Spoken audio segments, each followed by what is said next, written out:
This channel does not promote any violent, harmful, or illegal activities. All content provided by this channel is meant for an educational purpose only.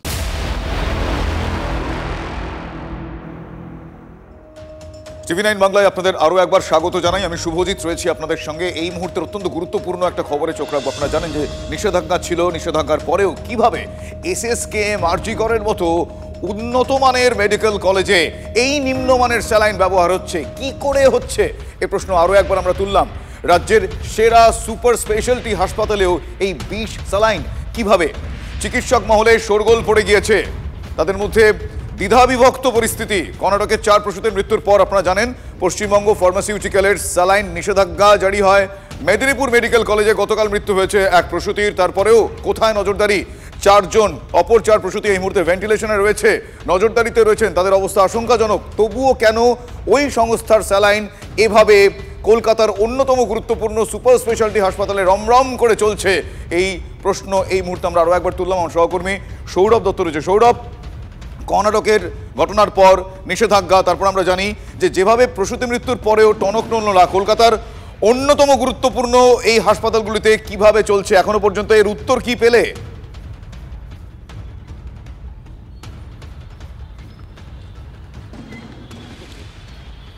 দেখো, এই মুহূর্তে যে ছবিটা তোমাকে একটু আগে বলে দিই, যে ছবি অভিজিতের ফ্রেমে দেখা যাচ্ছে সেটা হচ্ছে বিশেষজ্ঞ দল একটু আগেই এখানকার অধ্যক্ষের ঘরে বোর্ডরুমে যে বৈঠক চলছিল, সেই বৈঠক শেষে এখন তাদের যে গাড়ি, সেই গাড়ি যেখানে এই রোগীরা ভর্তি রয়েছেন আশঙ্কাজনক অবস্থায়, তাদেরকে দেখার জন্য তারা যাচ্ছেন। কারণ তারা বলছেন যে ক্লিনিক্যালি পেশেন্টদেরকে একটু দেখাটা দরকার, কারণ রিপোর্ট যা বলছে এবং ক্লিনিক্যালি তারা কেমন আছেন, তাদের যে প্যারামিটার্সগুলো, বিএসটি, সেই বিষয়গুলো একটু খতিয়ে রাখা দরকার।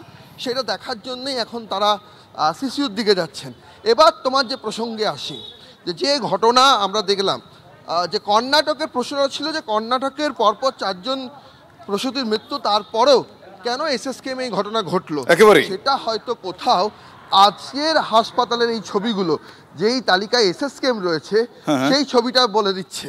যে যেখানে দেখা যাচ্ছে যে পশ্চিমবঙ্গ ফার্মাসিউটিক্যাল তার যে সংস্থা, সেই সংস্থার 14টা প্রোডাক্টই এখন ব্যবহার করা যাবে না, সেই মর্মেই ডিএমই, ভারপ্রাপ্ত ডিএমই সেই মর্মেই আশ্বাস দিয়েছিলেন গতকাল যে সেটি বলে দেওয়া হয়েছে।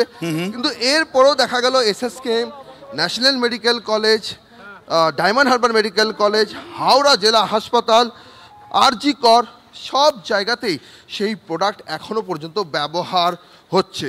একটু আগেই ভারপ্রাপ্ত ডিএমির সঙ্গে আমাদের কথা হয়েছে, তিনি প্রতিক্রিয়ায় জানিয়েছেন যে টিভি9-এর মাধ্যমে তিনি এই খবর জেনেছেন যে কালকের বার্তা দেওয়ার পরও আজও যে আমি হাসপাতালগুলোর নাম করলাম যে সেখানে এগুলো ব্যবহার হচ্ছে, এবং সেই জন্যই ইতিমধ্যেই কিন্তু ইমার্জেন্সি বেসিসে সেটাকে স্টপ করা গিয়েছে। ইমার্জেন্সি বেসিসে তারা কি আটকাতে পেরেছেন, আটকেছেন, পদক্ষেপ করেছেন? আদারওয়াইজ এই ব্যাপারটা তো চলতে থাকবে, ভয়াবহ।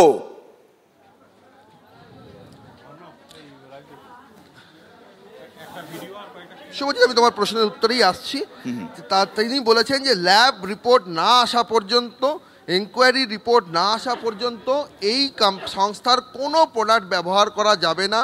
তিনি ব্যক্তিগতভাবে হাসপাতালের যারা কর্তা ব্যক্তিরা রয়েছেন তাদের সঙ্গে কথা বলেছেন এবং একটা মেসেজও দেওয়া হয়েছে, এবং তিনি বলছেন যে এবার থেকে তিনি এটা নিশ্চিত করছেন যে এখন থেকে সেটা স্টপ হয়ে যাবে, সেটা তিনি নিশ্চিত করছেন। আমাদের অপেক্ষা করতে হবে, আবার আমাদের চোখ সজাগ থাকবে, আমরা নজর রাখছি যে আদৌ এই বার্তা, তো এই যে দ্বিতীয়বারের যে বার্তা, টিভি9 বাংলা যে খবর মানুষের পাশে থাকে, যে খবর আমরা এনে দেখালাম যে এখনও পর্যন্ত সেই বিতর্কিত সংস্থার প্রোডাক্ট ব্যবহার হচ্ছে এবং সেই তালিকায় বাদ নেই এসএসকেএমও, সেই খবর দেখানোর পর আর ভারপ্রাপ্ত ডিএমই আশ্বাস দিয়েছেন যে তিনি আরও একবার কড়াভাবে জানিয়ে দিয়েছেন যে ল্যাব রিপোর্ট, এনকোয়ারি রিপোর্ট না আসা পর্যন্ত সেগুলো ব্যবহার করা যাবে না।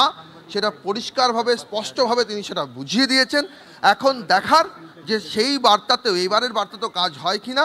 টিভি9 বাংলা কিন্তু সেদিকে নজর রয়েছে, তাদের সজাগ দৃষ্টি রয়েছে যে আদৌ এবারের বার্তাতেও কাজ হয় কিনা। যদি আমরা দেখি যে এবারের বার্তাতেও কাজ হলো না, আশ্বাসী সার, তাহলে আবার আমরা সেই ছবি সামনে নিয়ে আসবো। Subhajit. Absolutely Sourav, thank you very much. আমার সহকর্মী সৌরভ আমার সঙ্গে ছিলেন এবং সৌরভ সেই পরিস্থিতি এই মুহূর্তে তুলে ধরলেন। শুধুমাত্র পরিস্থিতি তুলে ধরার জন্য নয়, আপনারা জানেন আমরা যে সমস্ত বিষয়গুলো তুলে ধরি এবং সেই বিষয়ের যে প্রশ্ন তুলছি সেই প্রশ্নের উত্তর যতক্ষণ না পাচ্ছি ততক্ষণ আমরা লাগাতার এই বিষয়ে লেগে থাকবো। তার কারণ এই নির্দেশিকা জারির পরেও কী করে সেই কোম্পানির স্যালাইন বিক্রি, সেই কোম্পানির স্যালাইন ব্যবহার করা হচ্ছে বিস্ময়কর, এই প্রশ্নের উত্তর নেই। কিন্তু আধিকারিকরা সেখানে গিয়েছেন, সেখানে গিয়ে তারা গোটা বিষয়টা দেখছেন এবং তারা কড়া নজরদারির মধ্যে রেখেছেন এবং তারা জানিয়েছেন যে না, এটা চলবে না।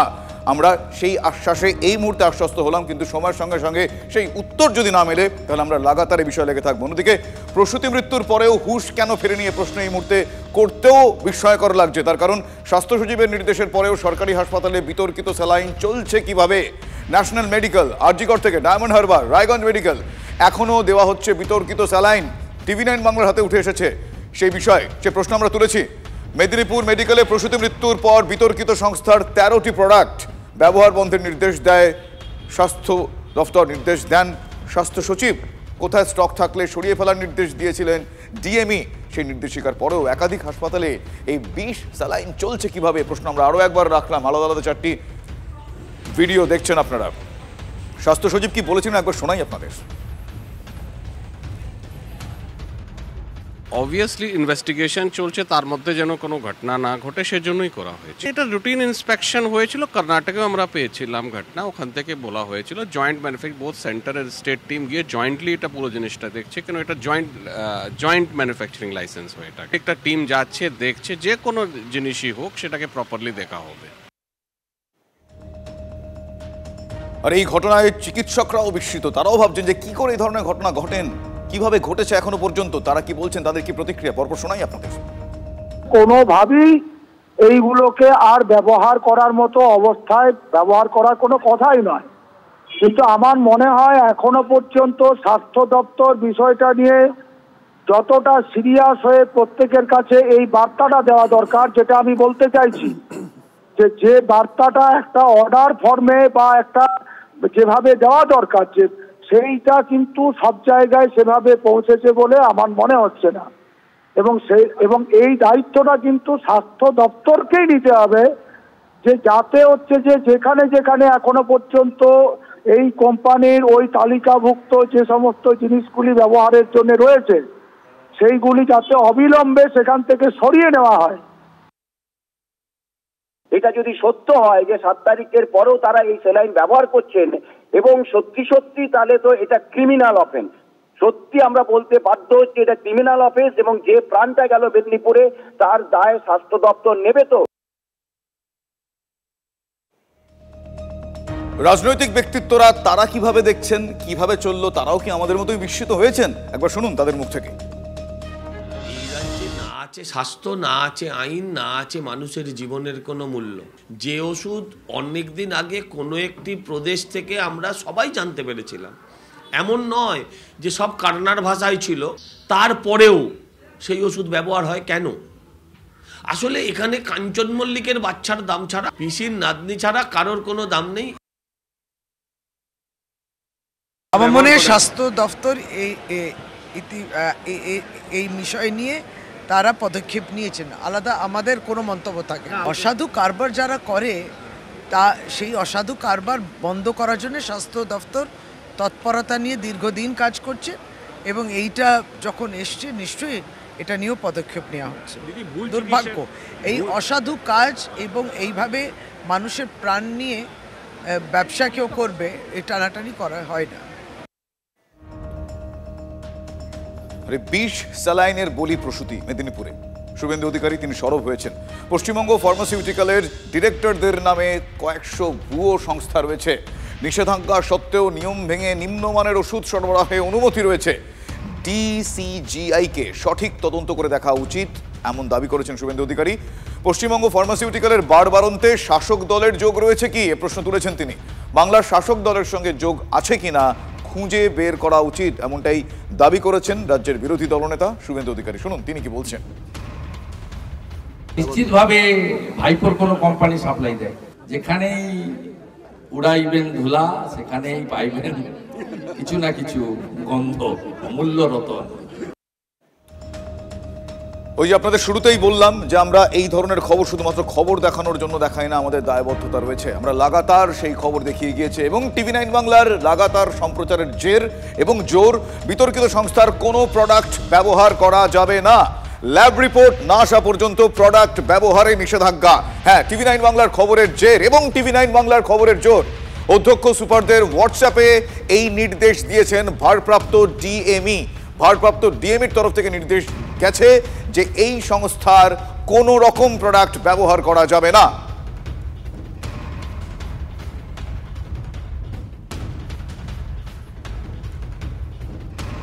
টিভি9 বাংলার লাগাতার খবরের জের আপনাদের জানালাম এবং খবরের জোর। অধ্যক্ষ সুপারদের হোয়াটসঅ্যাপে নির্দেশ দিয়েছেন ভারপ্রাপ্ত ডিএমই। ল্যাব রিপোর্ট না আসা পর্যন্ত প্রোডাক্ট ব্যবহার করা যাবে না। নিম্নমানের স্যালাইন ব্যবহার করা হয়েছে, যা বিষ হয়ে গিয়েছিল এবং সেই স্যালাইন ব্যবহার করার পর প্রসূতির মৃত্যু। ভাবুন একবার পরিস্থিতি।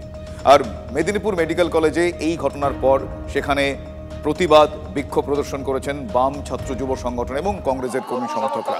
স্বাস্থ্য ভবনের বিশেষজ্ঞ দল পৌঁছতেই তারা বিক্ষোভে ফেটে পড়েন। পুলিশের সঙ্গে তাদের বচসাও হয়, সেই ছবি দেখছেন আপনারা এই মুহূর্তে। বিক্ষোভকারীদের সঙ্গে পুলিশের বচসা, তারা বিক্ষোভ প্রদর্শন করেছেন, তারা প্রতিবাদ করেছেন যে কিভাবে নিষেধ হয়ে যাওয়া কোনো কোম্পানির প্রোডাক্ট ব্যবহার করা হয় এবং তার ফলে কারোর মৃত্যু হয়ে গেল, বিষ স্যালাইনে প্রসূতির মৃত্যু, তার প্রতিবাদ জানাচ্ছেন।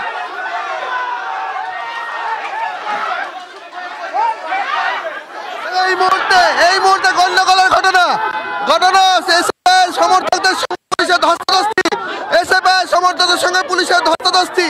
এখানে মেদিনীপুর মেডিকেল কলেজের অধ্যক্ষের যে কার্যালয়, প্রশাসনিক যে ভবন, সেইখানে যেখানে মেডিকেল বোর্ডের সদস্যরা আছেন সেখানে ঢুকার চেষ্টা করছেন এসএফআই ডিএফআই কর্মী সমর্থকরা। সেখানে সেই পুলিশ সেই গেট বন্ধ করে রেখেছে যাতে কোনোভাবেই যাতে এখানে ঢুকতে না পারেন। তারা তালা লাগিয়ে রেখেছেন, গেটে তারা তালা লাগিয়ে রেখেছেন যাতে কোনোভাবেই যাতে এসএফআই বাম কর্মী সমর্থকরা ভেতরে না যেতে পারেন, সেই জন্য তারা এখানে গেটে তালা দিয়ে দিয়েছেন। সেই তালা পুলিশদের প্রতি ঘৃণা যেখানে একটা তোমরা দুর্নীতি চক্র চলছে, দুর্নীতি বলতে ধরতে পারে না, যারা প্রোটেস্ট করছে আন্দোলন করছে তাদেরকে ধরছে। ধিক্কার জানাই পুলিশকে, ধিক্কার। পুলিশ কর্মী আমাদের এখানে ঠেলে ফেলে মেরেছে। আমরা আমাদের দাবি পূরণ না করে ওনারা আমাদের উপর আক্রমণ করেছে। পুলিশের কথা কাটাকাটি হচ্ছে বিভিন্ন জায়গায় সেই ছবি। পুলিশ এই রাজ্যে তৃণমূলের দলদাস গোটা দুর্নীতি চক্রকে রক্ষা করার জন্য পুলিশ দাঁড়িয়ে আছে। পুলিশ তৃণমূলের দালাল ছিল, দালাল আছে, দালাল থাকবে।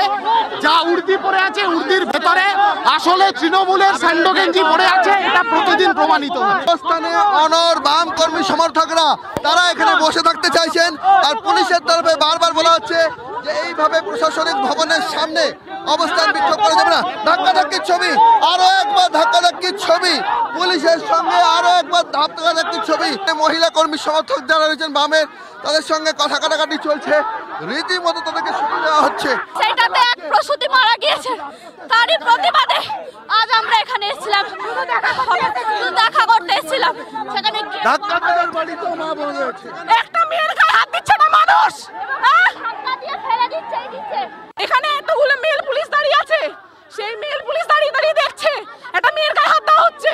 কেন এই ঘটনা ঘটলো, কিভাবে স্যালাইনের বিষক্রিয়ার জেরে মৃত্যুর ঘটনা ঘটলো, 4 জন কিভাবে মৃত্যুর সঙ্গে পাঞ্জা লড়ছে, সেই পরিস্থিতি তৈরি হলো, সেই প্রশ্ন তুলে তারা কিন্তু অনড়। মেদিনীপুর মেডিকেলে বিষাক্ত স্যালাইনের বলি প্রসূতি। জন্মের পর একরত্তি তার মাকে হারিয়েছে। দায় এড়াতে পারে স্বাস্থ্য দপ্তর?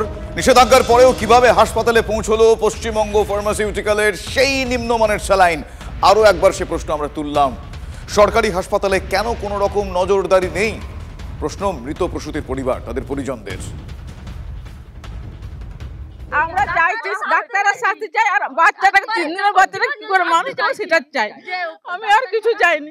হ্যাঁ, ডাক্তারের আমার একটা বাচ্চা হয়েছে সিজারে, একটা বাচ্চার সিজারে হয়েছে, আর এই বাচ্চাটার বেলা কেন এরকম হবে? কিসের জন্য হবে? সিজার হয়েছে তখন ভালো মানুষটা ঘরে এসে, এবারে সিজার হয়ে করি কেন ভালো মানুষটা গেল, কেন এরকম বিপদটা ঘটবে?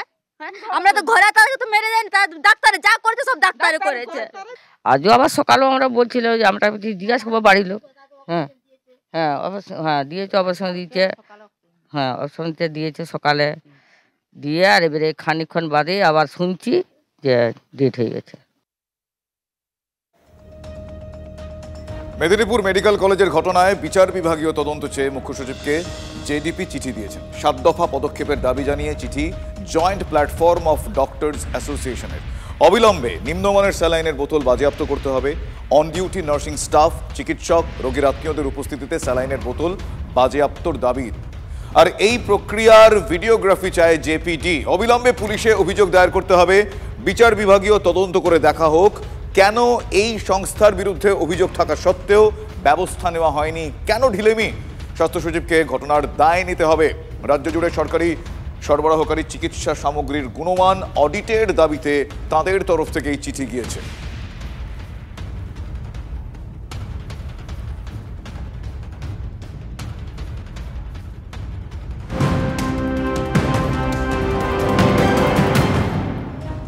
অন্যদিকে আবার সন্তান প্রসবের পরেই কোমায় চলে গিয়েছেন তৃণমূলের পঞ্চায়েত সদস্য। নার্সিংহোমের বিরুদ্ধে চিকিৎসায় গাফিলতির অভিযোগে সরব হয়েছেন ওই তৃণমূল পঞ্চায়েত সদস্যার স্বামী। ঘটনাটি পোলবার তৃণমূল পরিচালিত সুগন্ধা গ্রাম পঞ্চায়েতের সদস্যা অপর্ণা পাত্র ইমামবাড়া হাসপাতালের এক চিকিৎসকের কথায় নার্সিংহোমে ভর্তি হন তিনি। 6 জানুয়ারি কন্যা সন্তানের জন্ম দেন তিনি। এরপরেই কোমায় চলে যান অপর্ণা। সেখান থেকে তাকে অ্যাপোলো হাসপাতালে নিয়ে গেলে চিকিৎসকরা জানিয়ে দেন 80% ব্রেন ড্যামেজ হয়ে গিয়েছে প্রসূতির। কলকাতায় হাসপাতালের খরচ বেড়ে যাওয়ায় তাকে আবারও চুঁচুড়ার একটি নার্সিংহোমে ভর্তি করা হয়। দলের পঞ্চায়েত সদস্যকে দেখতে যান তৃণমূল সাংসদ রচনা বন্দ্যোপাধ্যায়, যান তৃণমূল বিধায়ক অসিত মজুমদার। চিকিৎসকের ভুলে এই ঘটনা ঘটলে তাঁর বিরুদ্ধে আইনানুগ ব্যবস্থা নেওয়া হবে বলে তাঁরা আশ্বাস দিয়েছেন। এটুকুনি বলতে পারি, আমার বইয়ের কোনো সমস্যা ছিল না। তার বাবু বললেন যে আমি তো থাকছি না, কোথাও যাবেন একটা, বললো 6 তারিখের পর উনি কিছুদিন পরে সে বেরিয়ে যাবে, 6 তারিখ হলে ভালো হয়। আমার সন্তান যেন আমার বউয়ের কোলে ফিরে আসে, আমার বউ যেন আমার সন্তানকে দেখতে পায়, আমার সন্তান যেন তার মাকে দেখতে পায়, আমার এইটুকুনি চাওয়া। তারই গাফিলতি হোক বাংলার মুখ্যমন্ত্রী মমতা বন্দ্যোপাধ্যায় এবং স্বাস্থ্যমন্ত্রীও তিনি, তার গোচরে আসবে এবং যার জন্য এমপি এলেন, এমপি আমি দুজনেই এলাম, বিচার হবে নিশ্চিত। সব দেখালেন কি কি হয়েছে, ভুল চিকিৎসা, কি কি ইনজেকশন দেওয়া হয়েছে, কিভাবে অক্সিজেন দেওয়া হয়েছে, এগুলো সব দেখালেন, যেগুলো প্রত্যেকটি ভুল গেছে ওর কাছে। তো ন্যাচারালি ও সেটা নিতে পারেনি এবং কোমায় চলে গেছে।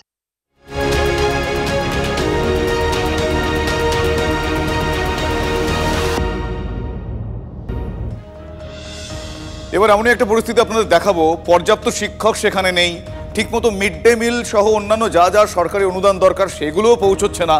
আর এই নানা রকম প্রতিকূলতায় এবং সেই প্রতিকূলতা জয় করেই কিন্তু হুগলি জেলার এই মডেল স্কুলের স্বীকৃতি পেয়েছে তারকেশ্বরের প্রত্যন্ত গ্রামের তালপুর প্রাথমিক বিদ্যালয়। স্কুলে মোট পড়ুয়া সংখ্যা আপনাদের জানাই 157, অথচ শিক্ষক রয়েছেন মাত্র 5 জন। শিক্ষকের সংখ্যা কম হলেও জেলার অন্যান্য স্কুলের থেকে এখানকার পঠন পাঠনের মান তুলনামূলকভাবে অনেকটাই উন্নত, এমনটাই মত জেলা শিক্ষাকর্তাদের। সারা বছর স্কুলের জমিতেই চাষ হয় মিড ডে মিলের শাক সবজি, শুধু তাই নয়, শাকসবজি চাষে ব্যবহৃত জৈব সারও এই স্কুলেই তৈরি হয়। ফলে মডেল স্কুলের পাশাপাশি নির্মল বিদ্যালয় সম্মানও পেয়েছে এই তালপুর প্রাথমিক বিদ্যালয়। জেলা শিক্ষা দপ্তরের সম্মানে গর্বিত স্কুলের শিক্ষকরা খুব স্বাভাবিকভাবেই এই কঠিন পরিস্থিতির মধ্যে এই স্কুল একটা নিদর্শন তৈরি করলো। যে টাকাটা দিচ্ছে আমাদের, সেই টাকাটায় যে পুষ্টিযুক্ত খাবার দিতে গেলে একটু অপ্রতুল হয়। সেই জন্যই আমরা আবার পুষ্টি বাগানটা করার ফলে আমাদের ছেলেদের সপ্তাহে 2 বার করে আমরা ডিম খাওয়াতে পারি। একবার গোটা ডিম, একবার কুচো ডিম আমরা দিতে পারি, কারণ এই সবজি থেকে আমাদের যে প্রোডাক্ট এসে যাচ্ছে ওই টাকাটা বেঁচে যাচ্ছে, আমরা ওই টাকাটা ওই সময় করতে পারি। প্রত্যন্ত গ্রামের ভিতর হলো অন্য স্কুলে এরিয়া থেকে ছেলেরা আমাদের এখানে আসে, এটা ভালো লাগে, এটা আমাদের বড় পাওনা। আমাদের স্কুলের যে এত ডেভেলপমেন্ট, প্রধান শিক্ষক মহাশয় এবং ওনার সঙ্গে আমরা প্রচণ্ড সহযোগিতা করি। আমরা we are familiar to each other. রাজ্যে যখন একের পর এক স্কুল বন্ধ হওয়ার খবর আসছে, তখন হুগলির তারকেশ্বরের তালপুর যে প্রাথমিক বিদ্যালয় আছে সেই বিদ্যালয়ের যদি পরিবেশ দেখা হয় বা এখানকার পঠন পাঠন পদ্ধতি বা এখানকার যে মিড ডে মিল প্রকল্প আছে সেই মিড ডে মিল প্রকল্প কিভাবে তারা চালাল সেটা দেখে কিন্তু বিস্মিত হয়েছেন জেলার শিক্ষা দপ্তরের কর্তারা। কারণ স্কুল নিজের মিড ডে মিলের রান্নার জন্য যেসব সবজি তারা নিজেরাই চাষ করেন, আমি একটু দেখাবো যে তারা তাদের যে খালি জমি আছে, স্কুলের যে খালি জমি আছে সেই জমিতে কিন্তু তারা নিজেরাই ফসল ফলান। তালপুর প্রাথমিক বিদ্যালয়ের পঠন পাঠনের মান কেমন এই প্রশ্ন করেছিলাম আপনারা শিক্ষকদের, এবং তাদের যেটা দাবি যে জেলার যারা শিক্ষাকর্তা আছেন বা শিক্ষা দপ্তরের যারা অধিকর্তা আছেন তারা অন্যান্য স্কুলে গিয়ে এই স্কুলকে উদাহরণ হিসাবে তুলে ধরেন, এই স্কুলের ছাত্রছাত্রীদের জন্য যাতে আদর্শ পরিবেশ পঠন পাঠন যেন ঠিকঠাক করাতে পারেন শিক্ষকরা, সেই দিকেই লক্ষ্য রেখে এগিয়ে চলেছেন হুগলির তারকেশ্বরের তালপুর প্রাথমিক বিদ্যালয়ের শিক্ষক শিক্ষিকা। হুগলির তারকেশ্বর থেকে সনদ মাঝি, TV9 বাংলা।